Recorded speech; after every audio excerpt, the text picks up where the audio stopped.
Bonjour et bienvenue sur Home Radio. Je suis Christine Delmar, fondatrice de la méthode de coaching Le Bonheur t'attend et de la Tribu du Cœur Vibrant, qui est une communauté de personnes autour du bonheur, mais de personnes qui comprennent que le bonheur, c'est une voie spirituelle.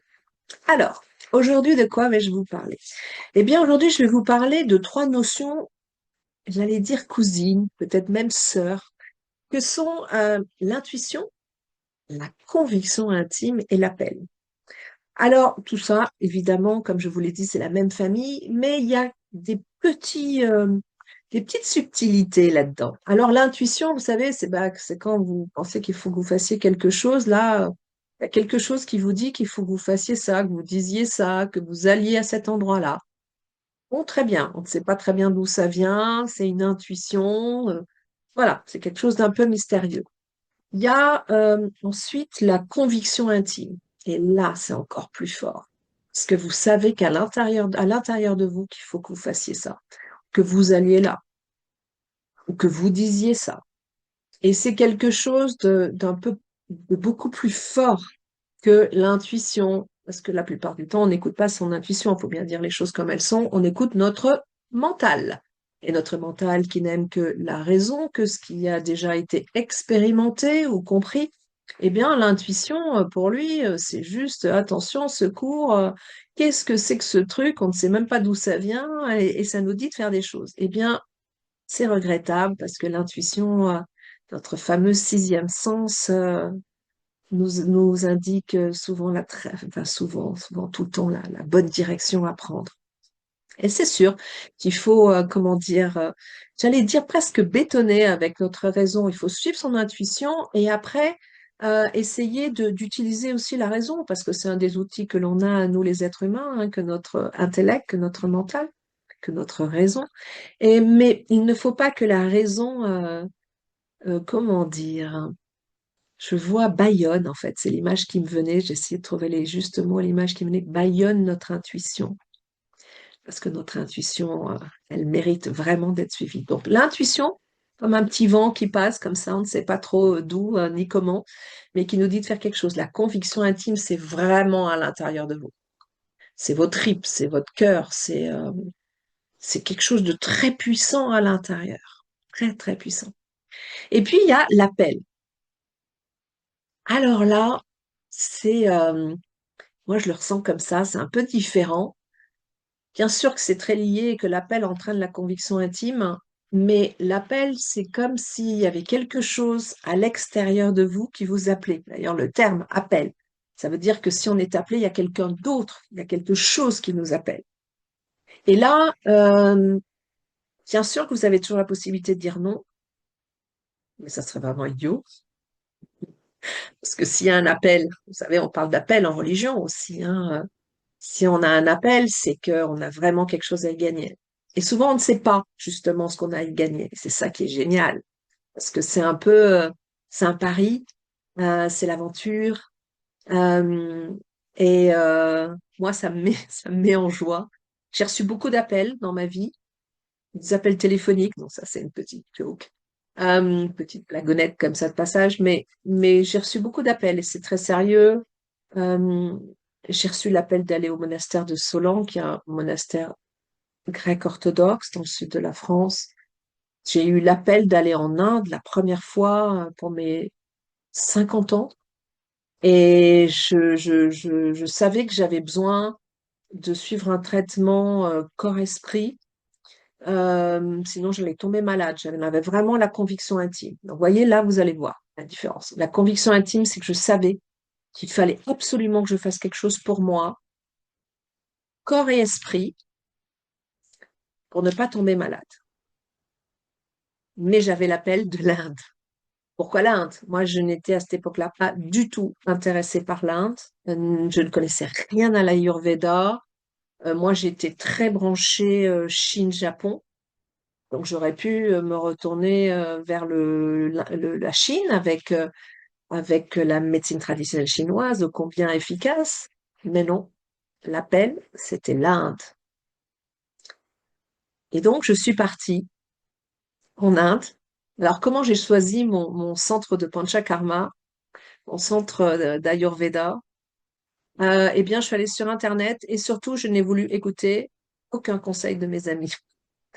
Pas par, comment dire, manque de confiance envers les conseils qu'ils me pouvaient me prodiguer, mais parce que je sentais qu'il fallait que ce soit quelque chose de nouveau pour moi, de vierge. Et il fallait que j'y aille un peu à l'aveugle, en fait, un peu beaucoup à l'aveugle.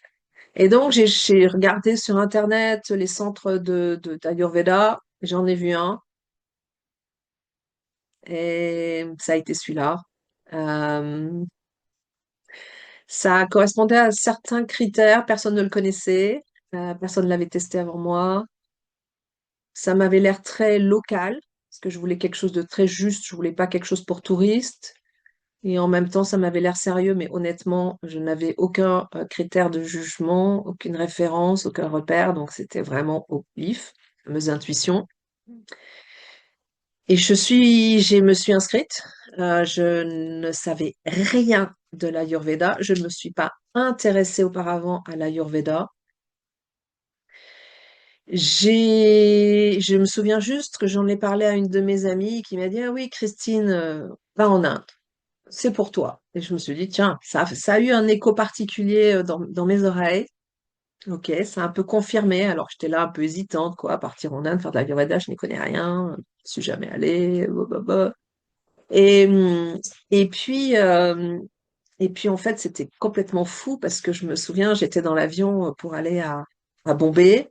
Et là, j'ai quand même ouvert vous savez, le magazine de bord pour regarder où j'allais, parce que je n'avais même aucune idée de l'endroit où j'allais en Inde.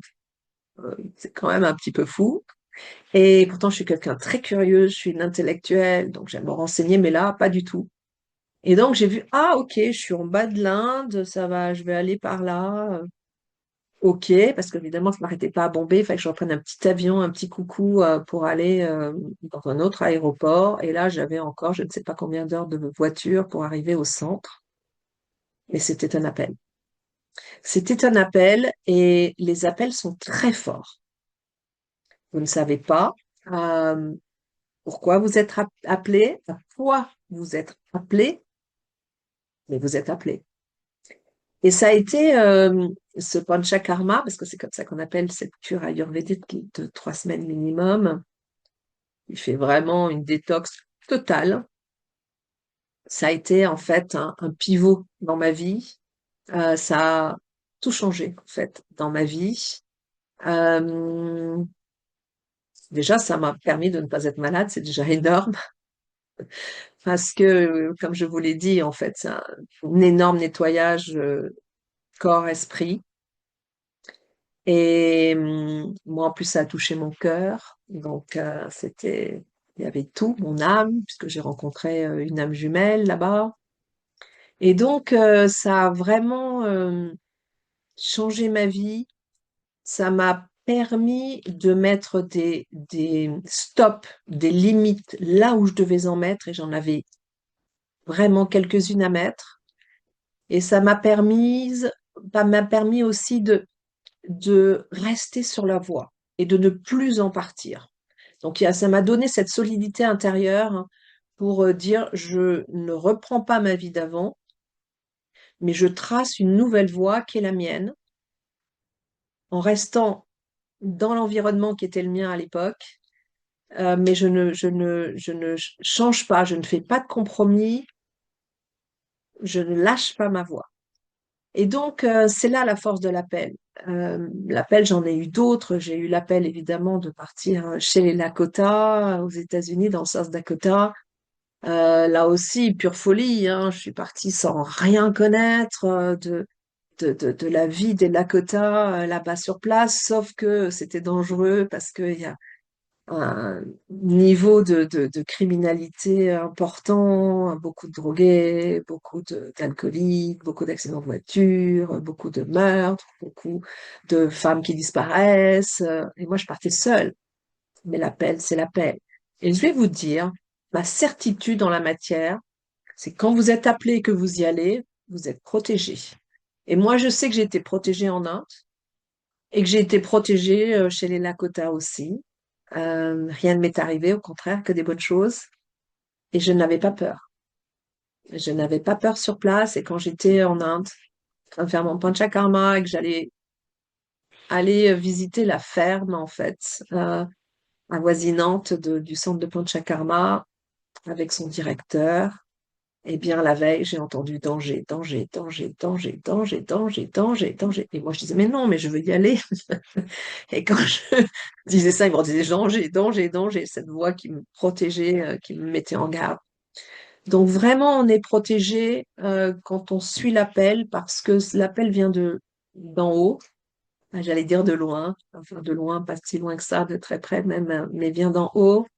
Et il est là pour nous faire avancer dans la vie, avancer sur notre chemin spirituel, nous faire des rencontres importantes, dépasser ses peurs, trouver des choses en soi, renouer avec sa spiritualité, enfin, 10 000 choses possibles. Et donc, vous avez vu l'intuition, c'est le petit truc sympa comme ça, la conviction intime intérieure, c'est très fort, c'est qu'il faut le faire, il n'y a pas de discussion. Et l'appel, là, ça vient d'ailleurs. C'est encore autre chose et c'est une promesse de choses magnifiques à vivre. Et donc, je vous souhaite beaucoup d'appels dans la vie. Soyez là aussi vigilants à bien les entendre et à dépasser vos peurs. Dépasser vos peurs. Faites confiance si vous avez l'appel et ça, vous le sentirez. Voilà, je vous souhaite une très bonne journée, une très bonne semaine et je vous dis à très bientôt. Au revoir.